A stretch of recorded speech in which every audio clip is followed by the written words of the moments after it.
కానీ నేను మీ అందరికి చెప్తా ఉన్నా, గుర్తుపెట్టుకోండి దయచేసి, పార్లమెంట్ ఎన్నికల తర్వాత తప్పకుండా ఫ్రీ బస్సు కూడా మంగళం వాడతాడు. అందులో కూడా ఇప్పటికే ఆర్టీసీకి 1400 కోట్ల నష్టం వచ్చింది. ఓడ మీద ఉన్నప్పుడు ఓడమల్ల, ఓటుకెక్కినాక ఓడమల్ల, అది ఖచ్చితంగా మళ్ళీ రేవంత్ రెడ్డి చేస్తాడు. యాద పెట్టుకోమని చెప్పి నేను కోరుతా ఉన్నాను. ఇంకొక మాట కూడా నేను విజ్ఞప్తి చేస్తాను. ఆడబిడ్డలకు చెప్పిండు, తులం బంగారం అన్నాడు. కేసీఆర్ లక్షిస్తుండు, నేను తులం బంగారం ఇస్తానని చెప్పిండు. దాన్ని మీకే తులం ఇస్తాను. పాపం మా ఆడబిడ్డలు సెంటిమెంట్ పడిపోయింది. ఎందుకంటే వాళ్ళకి ₹1,00,000 ఇస్తానంటే తక్కువగానే పడుతుంది. కానీ తులం బంగారం అన్నాడు, కానీ బాగుందా తులం బంగారం దానికి పోతారు. ఆడబిడ్డలు కొంతమంది ఓట్లు వేసి మనం పోయి చెప్పాలి, ఇంటింటికి పోయి చెప్పాలి, ఇట్లా మోసం చేసిందని మాట. ఇంకొక మాట కూడా నేను విజ్ఞప్తి చేస్తాను. ఎందుకు వేయాలి ఓటు కాంగ్రెస్ పార్టీ? ఇప్పుడు దెబ్బన పొరపాటున కాంగ్రెస్ ఓటేసామనుకో ఇబ్రహీంపట్నంలో ఏమంటారు? రేపు రుణమాఫీ చేయకపోయినా మాకే వేసిండ్రు, మేము 2500 ఇవ్వకపోయినా మహిళలు మాకే వేసిండ్రు, తులం బంగారం ఇవ్వకపోయినా మాకే వేసిండ్రు. రుణమాఫీ కాదు దాని పేరేంటి, మనం రైతు కూలీలకు నెలకు ₹1000 ఇవ్వకపోయినా మాకే వేసిండ్రు, రైతు బంధు పెంచకపోయినా మాకే వేసిండ్రు. మరి ఏమి చేయకపోయినా మాకే మళ్ళా ఓట్లేస్తే నేను ఎందుకు పెంచాలి? నేను కేసీఆర్ మొత్తం ఖజానా ఖాళీ చేసిపోయిందని చెప్పి తప్పించుకుంటానని చెప్పి రేవంత్ రెడ్డి గారు అన్ని పథకాలకు మంగళం పాడుతారు. దయచేసి ఆలోచించుకోండి. ఇది 10 మందికి చెప్పండి. బంగారం పోతుంది, ఫ్రీ బస్సు పోతుంది, అన్ని పోతాయి. అన్ని పోవద్దంటే మనం గట్టిగా నిలబెట్టాలి. గట్టిగా కడుపులో కుదిరేటప్పుడు మంచి బందోబస్తు మంచి ఉండాలంటే క్యామ మల్లేశన్నను మంచి మెజారిటీగా గెలిపించి పార్లమెంట్ పంపమని చెప్పి నేను విజ్ఞప్తి చేస్తాను.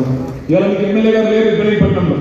రేపు ఇక్కడ మీ అందరికి కార్యకర్తలకు అండగా ఉండాలంటే, ఒక పోలీసులకు ఫోన్ చేయాలంటే, ఒక ఎంఆర్ఓ ఫోన్ చేయాలంటే, రేపు మీ ఎంపీ గారు మీ ఇబ్రహీంపట్నం ఆయన ఉంటే మీకు ఎంత ధైర్యం ఉంటుందో ఒక్కసారి ఆలోచన చేయడానికి నేను కోరుతా ఉన్నాను. మనోడే ఉన్నాడనుకో, ఉరికితే అక్కడ కిషన్ ఉంటాడు, ఇట్లా ఇటు మల్లేశన్న కూడా ఉంటాడు. ఇద్దరు ఎవరు ఉరికినా ఫోన్ చేస్తారు, మాట్లాడతారు. ఏదైనా ప్రోగ్రాంలో కూడా మనకు కూడా ప్రోటోకాల్ ఉంటుంది, మన హక్కులు కూడా కాపాడుకునే పరిస్థితి ఉంటుంది. కాబట్టి దయచేసి ఆలోచన చేయమని కోరుతున్నాను. ఇంకోది బీజేపీ వాళ్ళు, ఇక బీజేపీ వాళ్ళకి ఎన్నుకుంటాయాలో నాకైతే తెలియదు. మీ ఆడబిడ్డలు ఆలోచన చేయాలి. ఇవాళ మోడీ గారు వచ్చిన తర్వాత 2014 నుంచి ఇప్పటి వరకు 10 ఏళ్లలో అన్ని పిరం చేసింది. ఉప్పు పిరమై, పప్పు పిరమై, నూనె పిరమై, చింతపండు పిరమై, అన్ని పిరం చేసిన నాయకుడు గౌరవనీయులు ప్రధానమంత్రి నరేంద్ర మోడీ గారు. ఎవరికి దేవుడు? ₹60 పెట్రోల్ ₹110 చేసినప్పుడు దేవుడా? ₹50 డీజిల్ ₹90 చేసినప్పుడు దేవుడా? అన్ని పిరం చేసినందుకు దేవుడా? ఒక్క కాలేజీ అయినందుకు దేవుడా? ఏమిటికి దేవుడు? దేనికి దేవుడు నువ్వు? ఇది మాట్లాడితే అవో ఇట్లాంటావు అట్లాంటావు. దేశం భద్రంగా ఉంటుంది. దేశం భద్రంగా ఎవరున్నా ఉంటుంది. దేశానికి ఏమి ఇబ్బంది లేదు. ఇంతకుముందు వంగేటి లక్ష్మణరెడ్డి అని చెప్పింది కరెక్ట్. ఇవాళ ఎవరు వెళ్ళి నరికినా కేంద్రంలో ఎవరికి కూడా స్పష్టంగా మెజారిటీ వచ్చే పరిస్థితి లేదు. ఇటు కాంగ్రెస్ కూటమికి కానీ ఇటు బీజేపీ కూటమికి కానీ మెజారిటీ వచ్చే పరిస్థితి లేదు. అందుకే మీరు మీ ఆశీర్వాదంతో గట్టిగా ఒక 10-12 సీట్లు మనకి ఇస్తే ఢిల్లీలో మనమే చక్రం తిప్పే పరిస్థితి రావచ్చు, ఏదైనా జరగవచ్చు ఈ దేశంలో. కాబట్టి మనల్ని గెలవాలి. గట్టిగా మన గొంతుని పడాలంటే ఆలోచన చేయాలి. ఇక్కడ ముఖ్యమంత్రి ఏమో గుంపు మేస్తుంది, ప్రధానమంత్రి ఏమో తాపీ మేస్తుంది. ఇద్దరు ఏం చేస్తాను? ఇద్దరు కలిసి తెలంగాణ సమాధి కడదామన్న చక్కెరలు ఉన్నారు. ఎందుకు? ఉన్నోళ్ళ బొడి గెలిస్తే గులాబీ జెండా అనేది మాయమైతే అప్పుడు మనం మాట్లాడుకోవచ్చు, వీళ్ళని ఖతం చేయాలి అని మాట్లాడుకుంటున్నారు కాంగ్రెస్ వాళ్ళు, బీజేపీ వాళ్ళు. మరి వాళ్ళకి బుద్ధి చెప్పాలంటే ఇక మనం కూడా బయలుదేరాలి. ఇది మన ఎలక్షన్ అనుకొని బయలుదేరాలి. ఇబ్రహీంపట్నంలో ఇక్కడ కూర్చున్న ప్రతి ఒక్కరు నేనే ఎంపీ అభ్యర్థిని, నేనే ఒక కేసీఆర్ అనుకొని మీరు బయలుదేరితే తప్పకుండా ఇంతకుముందు మనం అనుకున్నట్టు 50,000 ఓట్ల మెజారిటీ మన క్యామ మల్లేశన్నకు రావాలని మనస్ఫూర్తిగా కోరుకుంటూ మళ్ళీ రాబోయే రోజుల్లో కూడా కలుసుకుందాం, మాట్లాడుకుందాం. తప్పకుండా మీరు అనుకున్న స్థాయికి రేపు మల్లేశన్న మీకు అందుబాటులో ఉంది. కిషన్ రెడ్డి అన్న, మల్లేశన్న ఇద్దరు కూడా ఇబ్రహీంపట్నంలో పార్టీని రేపటి స్థానిక సంస్థల ఎన్నికల్లో కూడా ముందుకు నడిపిస్తారని చెప్పి తెలియజేస్తూ జై తెలంగాణ. అంటే అన్న, మేము గ్రామ శాఖ అధ్యక్షుడిని టీఆర్ఎస్ పార్టీ, మీరు ధైర్యం ఉండి కింది స్థాయిలో క్యాడర్ గట్టిగా ఉంది, మీరు గట్టి కొట్లాడు మేము ఎవరు ఉంటామని చెప్పి నాకు ధైర్యం చెప్పింది. నేనేమంటున్నా, నేను ఎవ్వరు దిగిపోయలేదు, భయపడలేదు. అలాగే కాంగ్రెస్ బీజేపీలకు భయపడే పరిస్థితి అంతకంటే ఏం లేదు. ఎందుకంటే మన రేవంత్ రెడ్డి గారి సంగతి నాకంటే బాగా మీకే తెలుసు. మైకు మీరు మైకు మాత్రం పట్టుకుంటే పునకం వస్తుంది, ఏ రోజు మాట్లాడుతుంది.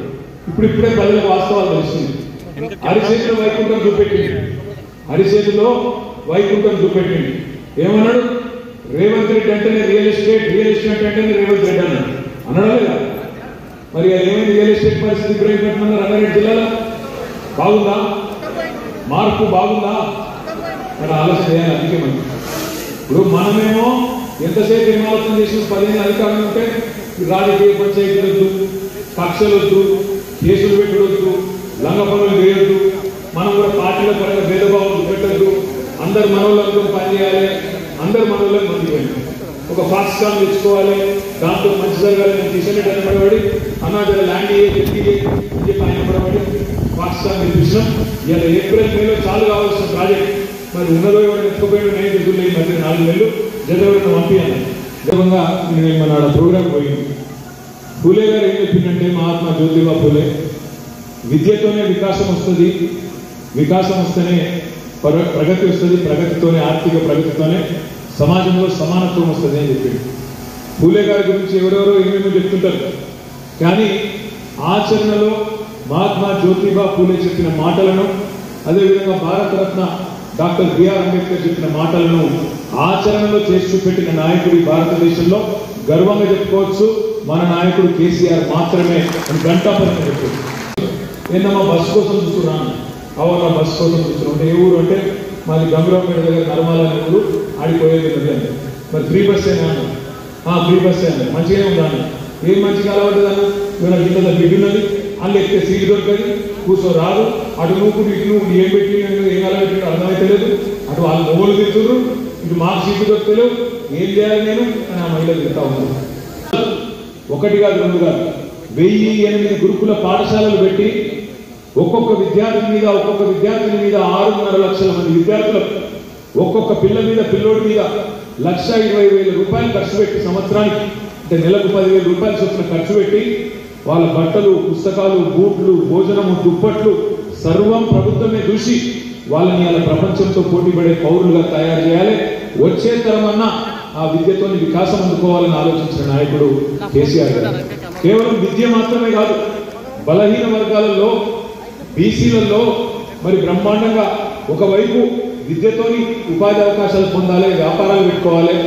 దాంతోపాటు తాటాలు ఎంత ముఖ్యమో తాతల నాటి కుల వృత్తులు కూడా అంతే ముఖ్యమని చెప్పి ఆలోచన చేసి చెట్ల పన్ను మాఫీ చేసిన, నీరా పాలసీ తెచ్చిన, వైన్ షాపుల్లో మా గౌడ సోదరుల కోసం 15% రిజర్వేషన్ తెచ్చినా అది చేసింది కేసీఆర్ అనే మాట నేను క్యాచ్ చేస్తా ఉన్నాను. మన గ్రామ శాఖ అధ్యక్షుడు చెప్పిన తమ్ముడు ఎక్కడ నిలబడతాం సూర్వి బాలరాజ్ గౌడ్